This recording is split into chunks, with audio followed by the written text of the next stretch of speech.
back yet to another episode. We got Ray here, and we got Rare Occurrence. We got Luke here as well. Always excited to whenever we have Luke on. We've got a few things we're covering today.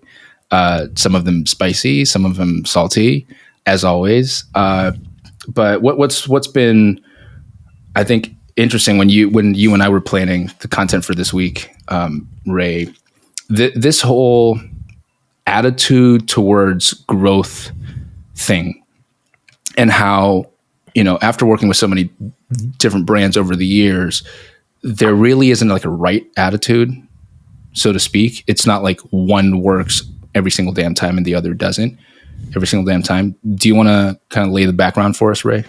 Well, one thing I'll say is there's definitely a right and wrong time to have certain attitudes, which I'll explain in a second. So the reason we brought this up is I was telling the story. We have a brand in-house we've been working with for some time, and his mindset for a long time has been grow, right? So very much I want to push. The moment I see any kind of success is just scale, right?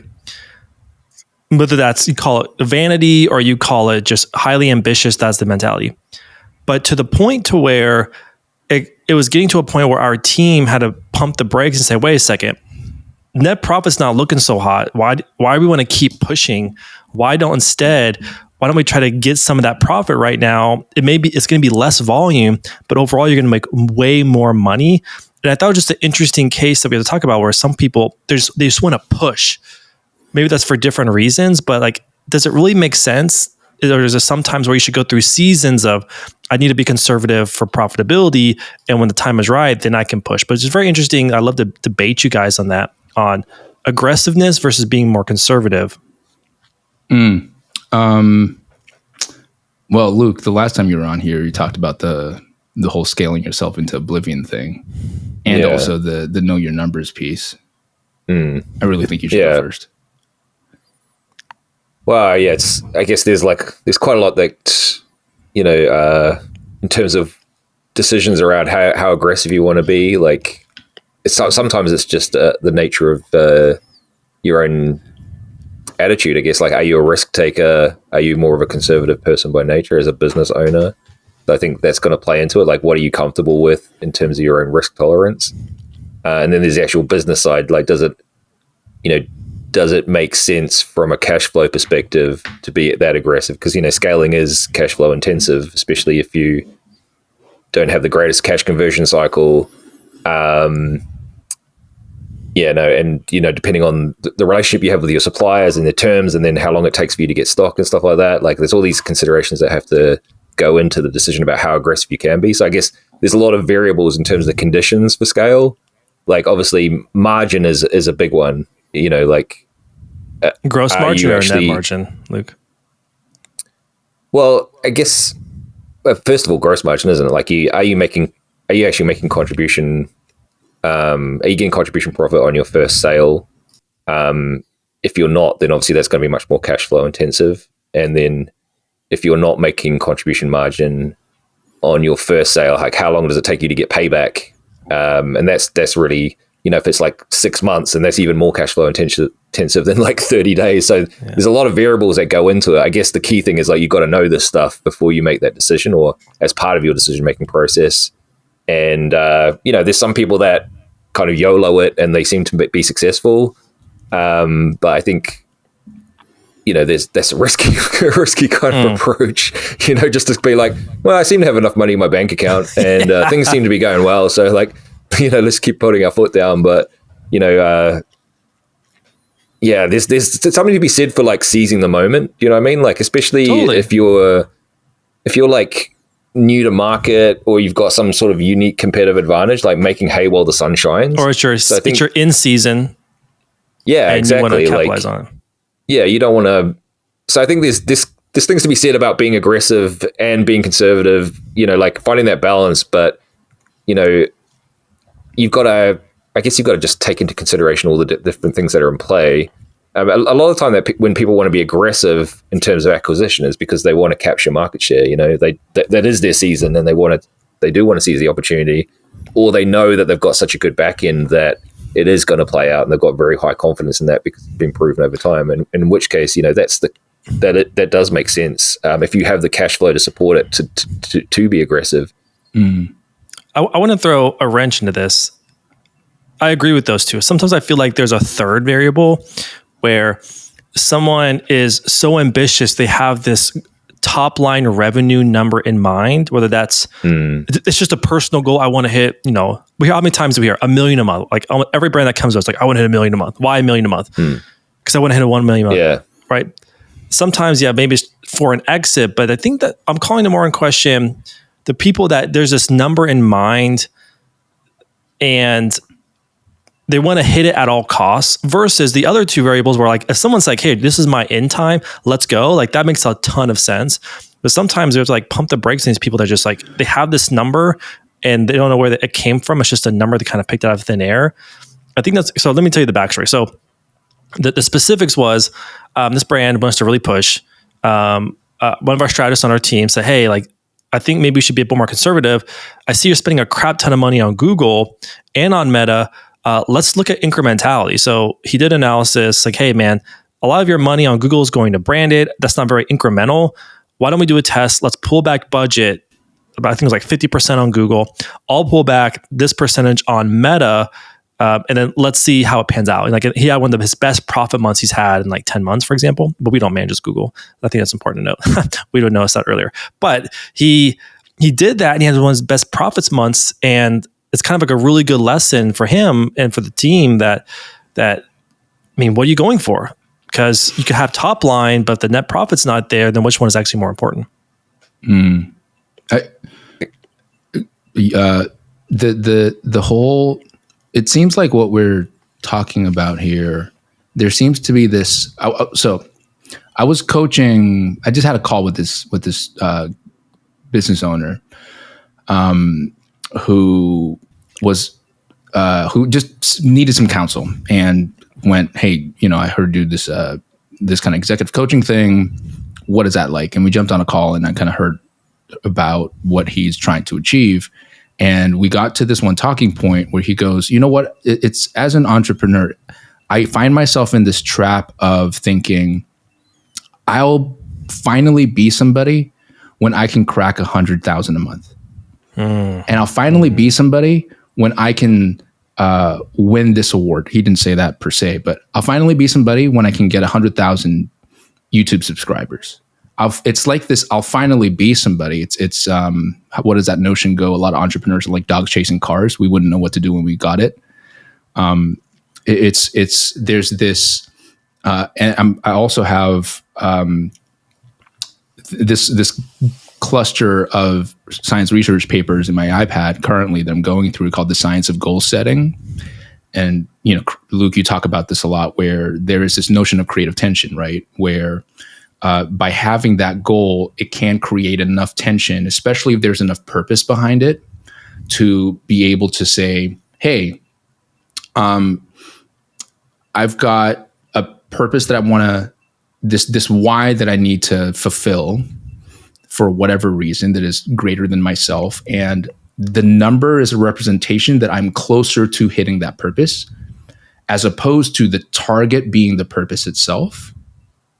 Then now it starts to become wacky, because once you hit that target, you start to really lose your sense of things. What is my next purpose? You have to go all the way through a purpose finding exercise again.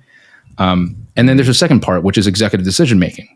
So first part is kind of mimetic desires. I saw this one person that I respect on Instagram or on YouTube talk about hitting these numbers. Mimetic desire, that's my desire too. I want to prove that I can hit that number.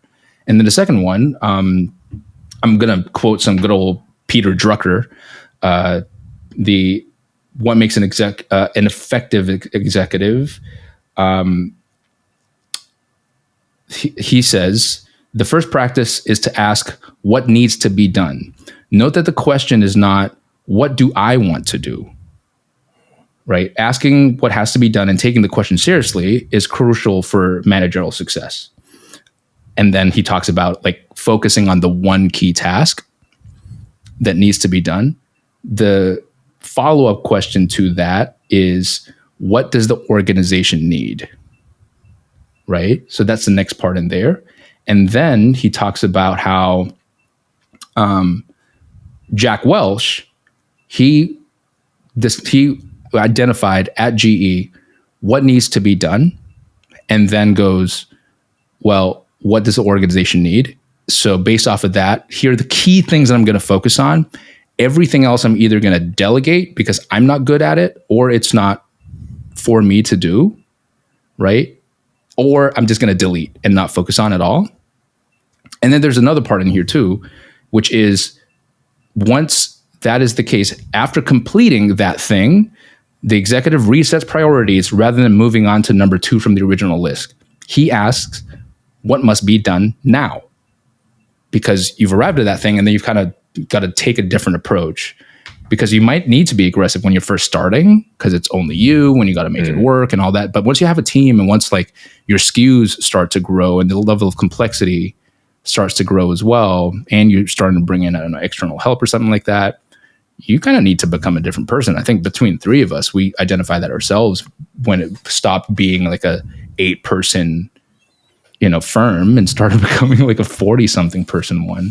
Well, I think that's why it won't get you there. A lot of people, it's like a revenue number, because in their mind, they think once they hit that, they may have to stop being scrappy and scrounging, and they may be like in the element of, I have excess finally, and then now I can behave and act differently. I feel like it's more a bit of that, of this number is going to allow me to then change my thinking, my patterns, because I'll be like able to breathe.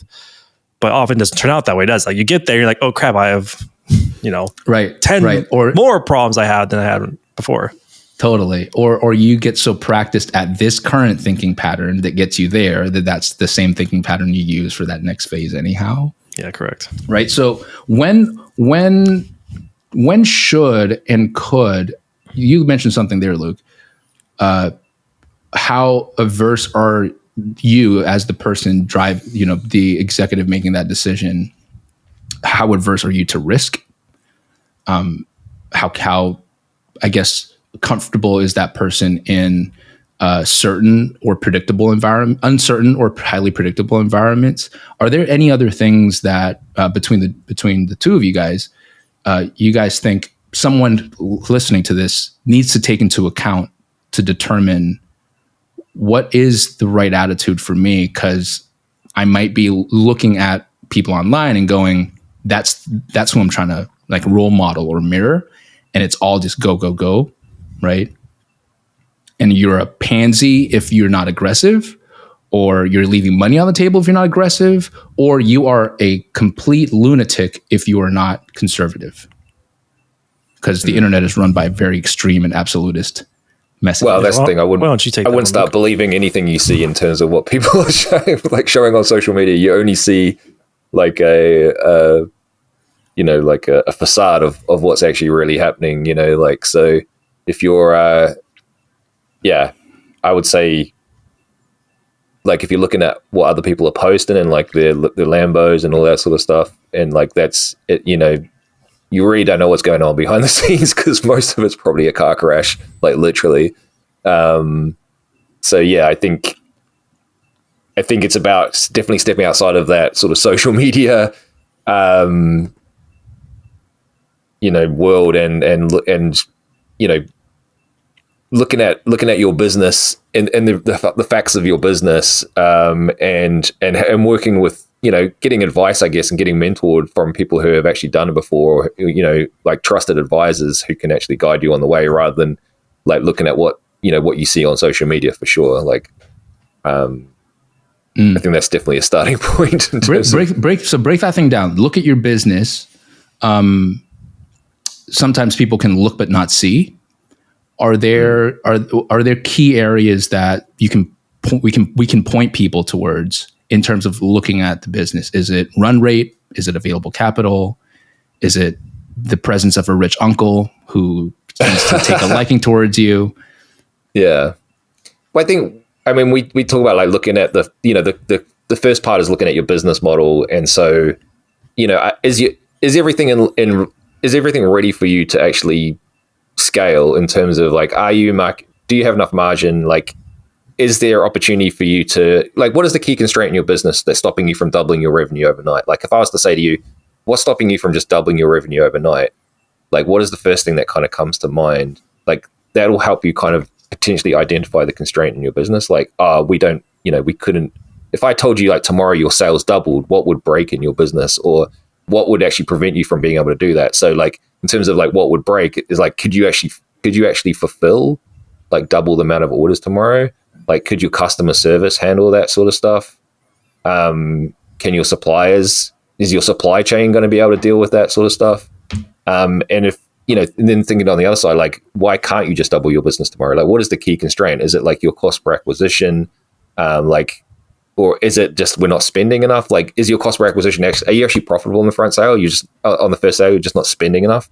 So I think identifying the key constraint in your business is probably a good place to start in terms of, and thinking about the scenario of like, what would happen if our business was double the size? Like, what would have, and if it happened really quickly, what would have to change in terms of both our infrastructure, and in terms of like our spend and and our mindset, basically, like, what would have to change? Because I think as good as it is to have a goal, I think absolutely you should have a goal, like to create that creative tension and to have alignment in your business around where you're going. And the clearer you can paint the picture about what the future looks like, or what you want it to look like, the more likely you are to succeed, I would say. But then it's starting to think about like, based on where we are now, what is the key constraint that's getting us there? And like, to your point about focusing on that one thing, like what does the business need? Like identifying that key constraint and working on that first of all. One thing I would probably want to debate with a little bit on that is I don't disagree with anything you said, except but there's like a perfect mash of what D said and what you said, in my opinion, where have a coach or someone that has done it before that can like speak a certain amount of truth or wisdom into you. Because I've seen so many people who they spend so much time trying to work on those constraints when they're trying to make everything be perfect, and they end up never being aggressive at all. For example, like I'm thinking of one friend particularly. He's an amazing videographer. He has a great business of videography. He can't scale it because he's been working on his demo reel and his internal systems for 3 years. The same thing. Every time I meet him, I'm like, hey man, when are you going to grow this thing? He's like, oh, I'm still working on that demo reel. I'm still working on those systems so I can grow. So that's a perfect example where you can get stuck in this paralysis phase, but sometimes maybe not grow overnight, double, but why don't you push it 20% and then have a little bit of data, what actually breaks, and then fix that.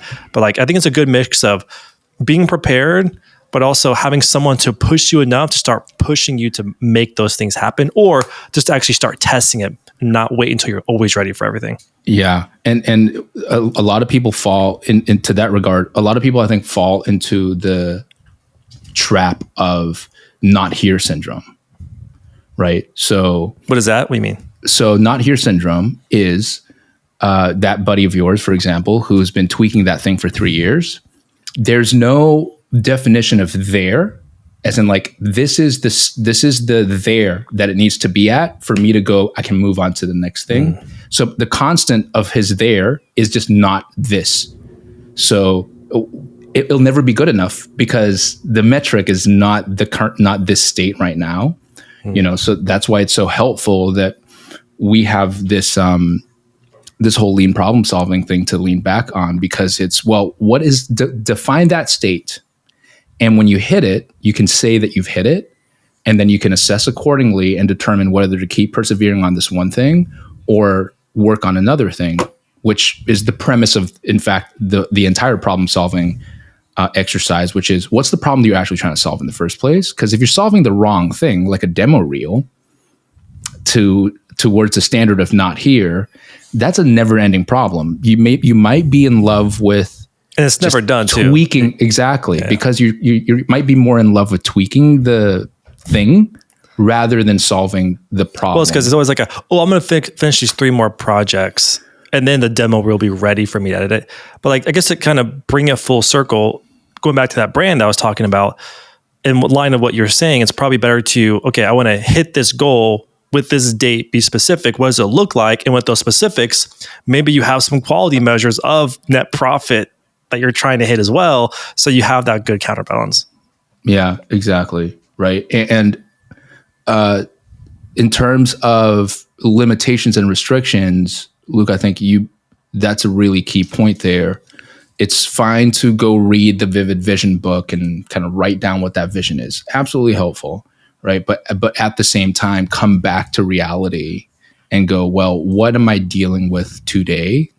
How much available capital is there? What is the cash conversion rate?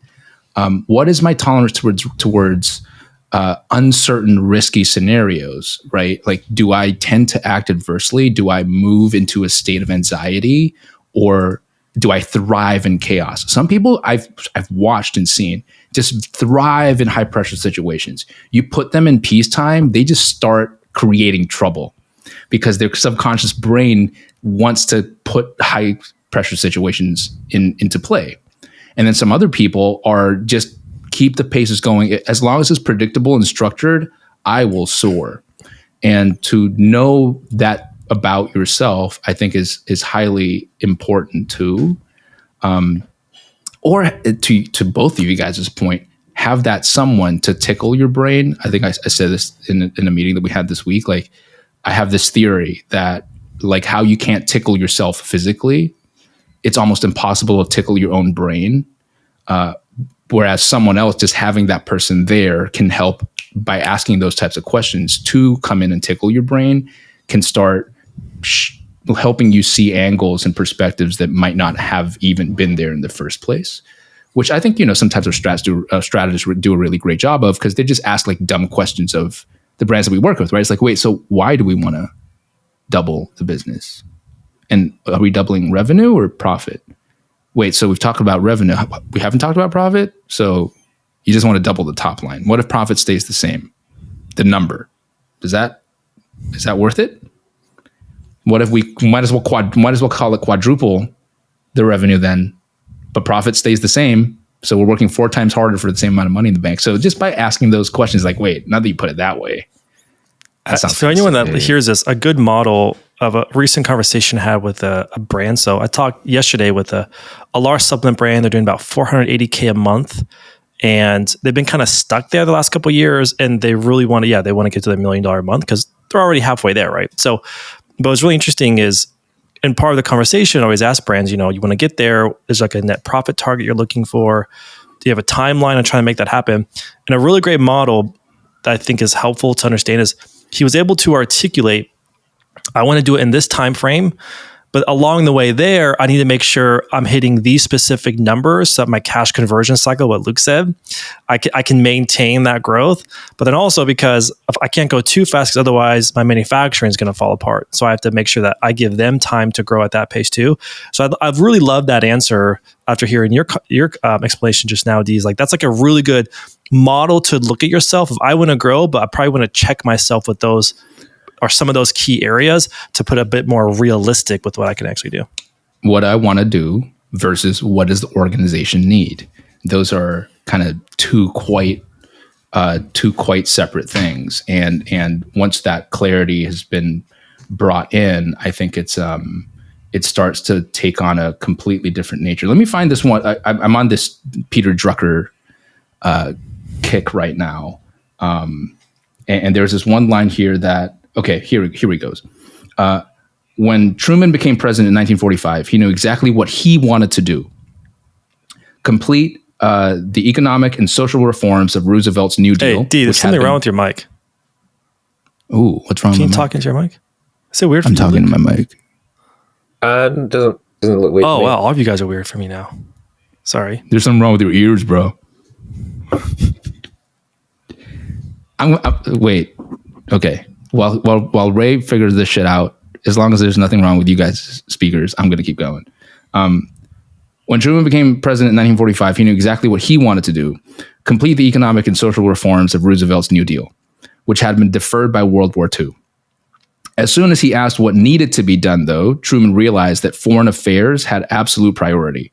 He organized his working day so it began with tutorials on foreign policy by the Secretaries of State and Defense. And as a result, he became the most effective president in foreign affairs in the United States had ever known. He contained communism in both Europe and Asia, and with the Marshall Plan, triggered 50 years of worldwide economic growth. So it's it's one thing to say, I want to do this. I think it's a whole other thing to say, well, what places the firm in the best position possible? Reed Hastings talks about this with Patty McCord when they created the whole Netflix HR culture thing. And they talk about the fact that when there are certain decisions that deem a person disloyal to Netflix, and that's just not tolerated. So it has nothing to do with the individual and everything to do with like Netflix. While it's a small business, it's easy to blur those lines and say like, I am the business is me. But once it starts going beyond that, it starts to take on a whole different nature as well. I think recognizing that there's a certain importance to that too. Right. You saw your mic out there, your speaker there out. Yeah, that's right? good. Don't know why it quit. The headphones quit working. It's weird. Yeah, for sure. There's it's not an easy path. I think that's why all three of us are such big fans of having coaches and also coaching each other, because it takes a village to raise a startup, build a company. One of the biggest when I had my own e-commerce business, the first e-commerce business I had, I was very much into getting business mentors. And so it was my early days of my business career. And there's a service here in New Zealand where you can get a business mentor for it's pretty much free. It's almost like a charity federal type funded thing. Yeah, I mean, it's subsidized, but it's also just for business people that want to give back, I guess. And I probably had the first mentor I came in, I wanted advice on how I could grow my revenue. That was the thing I was looking for. Help me, I want to get more revenue. And he's like, you got to fix your margins. Your margins are terrible. That's the first thing you should fix. And I didn't listen to him at all. I was like, yeah, okay, cool. But at the time, I think my margins were 35%. My gross margin, 35%. And I was like, I just didn't listen to him. I think it was the third mentor I got where and my business was struggling at that point, where he was like, you got to fix your mind. It was that point where I don't know why it took that long for it to sink in, but I didn't want to, I think it's good to have mentors, but you got to listen to the advice. Do you know what I mean? If I listened to that mentor the first time around, my business would have been completely different for the next couple of years. It took me a couple of years and a third mentor for it to actually sink in, when it was I actually was at the point where I had to do something to fix my business. Why the third one? Why not the first one? What changed with the third one that wasn't present during the first one? Because the issues with my margin hadn't reared their head to a point where my business was still growing and things were still good. We had, things were still on the face of it pretty good. We were profitable amazingly. This was back in the days when you could get a 50x ROAS on Facebook. But it didn't feel like that was the problem. There wasn't the pain at that point. It was more of how do we make this thing bigger? You know what I mean? So by the time I got my third business mentor, I was like, we are in trouble. We've got to dig ourselves out of a hole. And he gave me he gave me similar advice. You've got to negotiate terms with your suppliers to get your cash conversion cycle better. And you've got to increase your margins. Otherwise you'll go out of business. And at that point, things were pretty tough. So, that was the point where I was actually I'm going to listen to this dude. And, right. It made a massive difference to my business. Right. And so I think not being so boneheaded, I cringe when I think back to that, initial interaction with that business mentor. This guy, I knew this guy was successful. He lived in a penthouse. There was no doubt this guy was a successful businessman, and I was pretty fresh off the boat in terms of my entrepreneurial career. And for some reason I thought I knew better. And like I say, that's embarrassing, but you've got to I think when someone who knows what they're doing gives you advice, I think it makes sense to listen. You know what I mean? Yeah. I think it's safe to say you learned that lesson because you're like the first person to preach brands raising their prices, making their margins better. So you're like the proponent. For sure. I saw the difference. I saw the difference it made. Part of it was I didn't feel like it was possible. Like when he said like, you need to get your margins up to 60, 70%. And I was like, at the time I was like, you have no idea about what my business is like. That might be like your business is so unique and so special. No one will ever understand. Yeah, we can't get that margin in our business, but we managed to do it eventually. Like it wasn't actually, made such a massive difference. Yeah, what I want to do versus what does the organization need, same thing. Just comes back down to that thing again. One thing that I have noticed though, studying people that have that have made it or are just on that trajectory of success seemingly all the time, whatever they touch, it seems like those are the ones that really welcome the help and have no self-talk that receiving help means that I'm a dumber person. And then the secondary part is they don't wait until the pain is like max pain before it starts to open up. It's like they go, I don't even have any pain and I'm here to receive the help.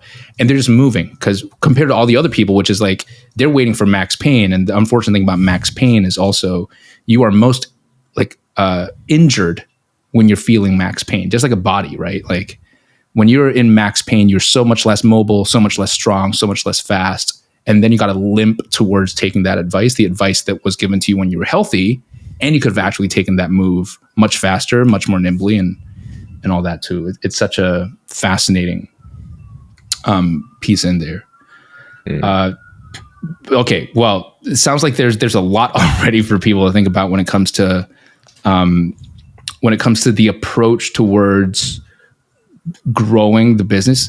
And I think maybe we can end this point here. Clearly, we are very much to say. Okay, let me ask you guys this: when you're in a casual conversation and someone asks you like, "What do you do?" How often, in one sentence, how often is it just easier to be like, "Oh, we're just like advertising people"? I'd say my answer is pretty close to that, a bit more specific, but it's a pretty broad statement, so I don't have to go into specifics. So you don't have to go into specifics, right? It's like we're just ads people. Like Luke, I saw you nodding as well. I fall into that same trap as well. If I'm in like, like my chiropractor asks me or my doctor is like, oh, I'm an ads person. I think we grossly undersell based on the conversation we just had. I think we grossly undersell, or even spread disinformation around what we actually do here, because those are the conversations we have with the brands that we work with, so far beyond this is an ad problem. And yes, sir, you're absolutely right. The key constraint in your business right now is the fact that your creatives are not on brand. I agree with you. Let's make better creatives, more, better, faster, gooder, thumb stopper, like excitable creatives. No, I'd say it is pretty amazing because we've seen hundreds of brands at this point scale, plateau, flop. We've had a hand on a lot of those as well. But it's been really interesting that we can quite quickly pinpoint what the issue of the business is over a conversation or looking at their books for a short period of time. Like it is quite telling. So for example, like that supplement brand that I told you about, their problem was they're growing because of Amazon and they have an army of 200 influencers that they use every single month. And that's where most of their revenue comes from. And then now returning customers, but their acquisition on traffic has just been like stagnant for years and they can't figure it out. And then in a 30-minute conversation, because we've done this for so long, pinpoint the two biggest culprits of probably why that's happening. But again, because we've seen all those battles. We've seen pretty much every battle a brand's gone through. And that's why I think we can speak so confidently because we know what the issue is, like, especially with some of the brands you've been mentioning. Like good old Schmanley. Yeah. Right? Good old Schmanley and dealing with Schmesh Men. When we say our team's names, we because fuck recruiters. Yeah. Trying to LinkedIn. Go Google. Go LinkedIn search Schmanley. Okay. Yeah. Luckily, Schmanley's name is spelled weird. His real name is spelled weird anyway, so it's. But you don't mind saying my name? What does that mean? You don't mind? You're already in, man. Like you're so far in that we know where you live and I'm not Schluck. Wife and kid and all that stuff. I want someone to call me Schlong. Go Google that, recruiters. Oh shoot, that's hilarious. Schlong. You heard me. I dare you. $1,000 if you can find me. You heard it here first, guys. I saw your Twitter. I saw your Twitter bio. What the hell's going on? It's like the Riz of ecom. Fucking the Cotton King. Now Schlong. Now Schlong. He's just A/B testing. Yeah, fair play. As funny as it sounds. So you brought it up, so I'm going to go there. I've had people call me. I had one guy on LinkedIn call me Cotton King after talking about scaling fashion brands and also how much we spend on fashion.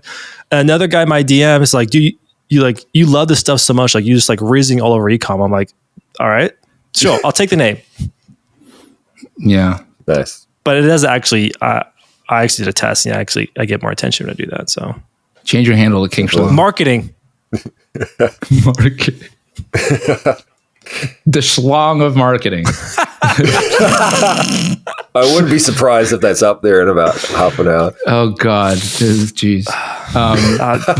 D, you may have one. I think that might be the one. Yeah, man. Oh God, jeez.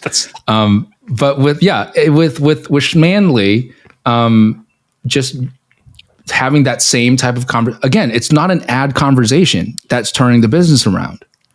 Right? It's looking at that brand and going, well, most of their stuff, they're in retail, they're in direct to consumer as well. Most of their inventory thus far that have been revenue makers are consignment items, which then means that they are on the back foot with margin, but they have their own little nascent, fledgling, small little seed coming out of their own brand that works within their own product line that works within the brand name, that because it's their own brand, they've got much greater margin in there. Let's focus on those and figure out how to make that work without all the bells and whistles and tricks that come with it, and just go, let's hero this. What does that look like? And how do we put some numbers against it? What kind of CAC threshold can we look at here? How do we project it out? You know, the stuff that you and I showcased everyone in previous episodes around how we just spreadsheet that thing out and do the boring stuff so that they don't have to, but they can understand. And that's it. Do the boring stuff that no one wants to do. There's a person on our team. Yeah, it's really not. It's a person on our team. We'll call her a mama, and she was doing know who that is, but yeah.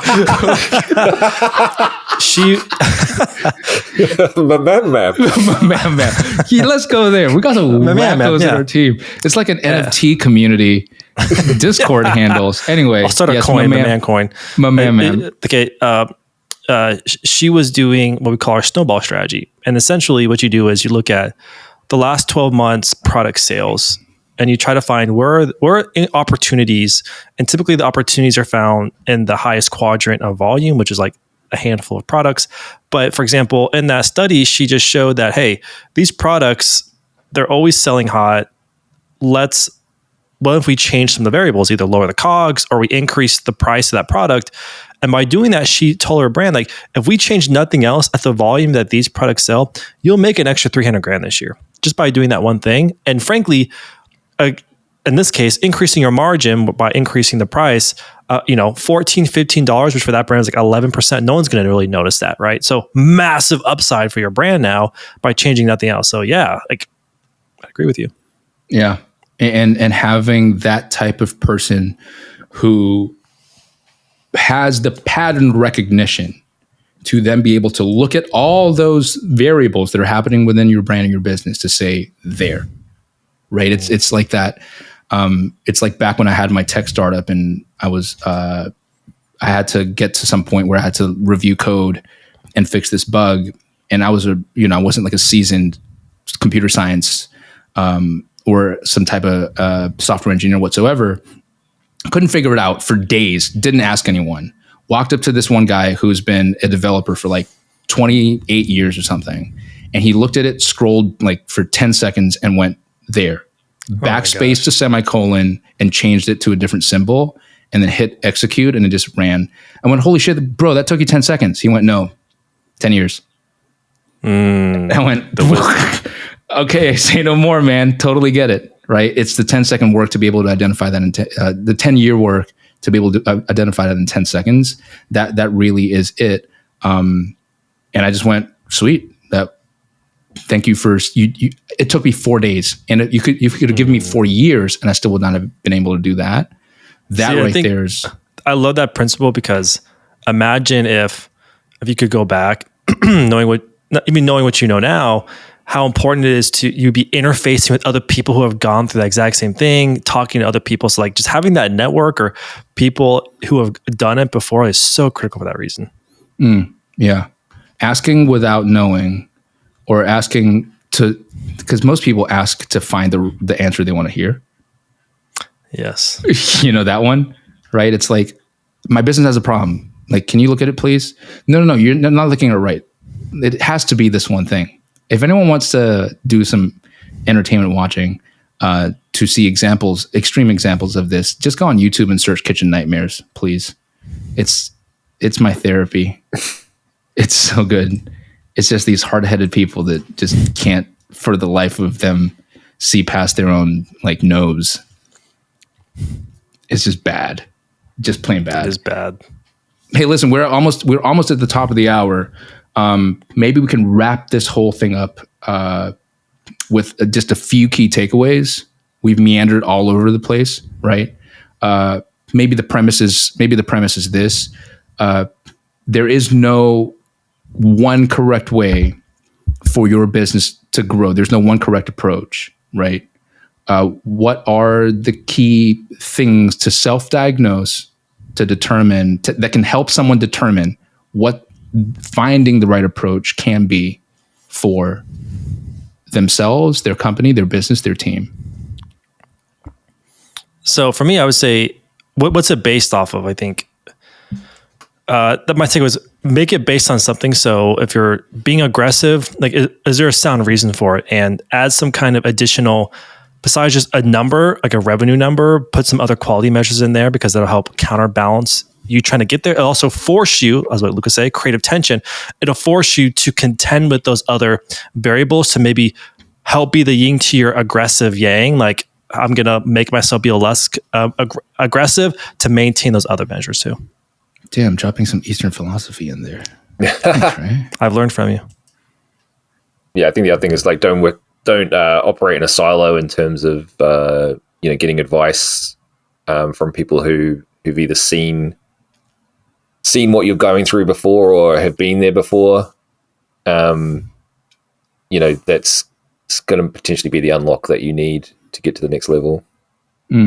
Yeah, and I think a third one for me to add in there would be just get a clear understanding of where you are financially, team size wise, product wise, the market that you play in, and your positioning, for example, and then get a clear understanding of where you want to get to and by when. Put some numbers behind that, right? Some metrics to hit, for example, whether it's number of, and pick a dimension: financial, notoriety, team size, product quality, number of reviews, something. And by when, that's the important part, right? So treat it like a weight loss journey, to say, by this date, I want to feel like this, weigh this much, have this much body fat, sleep this much, etc. So you can dumb it down into that, really. And then identify what is stopping you from getting there and work through it as sequentially as possible. So the analogy that I use all the time is, if you want to lose weight and your personal trainer gives you the most amazing training program, if no one identifies that you're sleeping horribly, that training program is always going to fail. So sleep is the first clear thing to work on. And there might be cyclical as well. The exercise exhausts you, so you sleep better, but identifying that sleep is the ultimate thing, and whatever else is secondary to that can then help you identify that's the thing.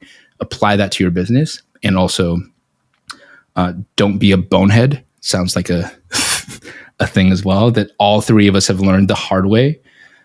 A lot of mental scar tissue, I think, and emotional ones rather than physical ones that people can't see, but we'll definitely hear about when we catch up and talk together. There you have it, guys. That's we had some other things that we wanted to talk about, but it seems like this one goes pretty deep. I think we can go on forever around this. Get the help that you need. Listen to the words and then decide for yourself, because at the end of the day, this is a journey that you can only take on your own. But you can invite people along the way to come help. That is up to you, and unfortunately, no one else. Hope you enjoyed this episode. Guys, thanks for coming on and jamming. We went a bit philosophical and deep and all kinds of stuff today, which is, I think, a nice change from the tactical kind of look at ads, but we need to do more of that soon too. Yeah, Sweet. good talk. Thanks, Steve. Thanks, guys. Cheers. See you guys.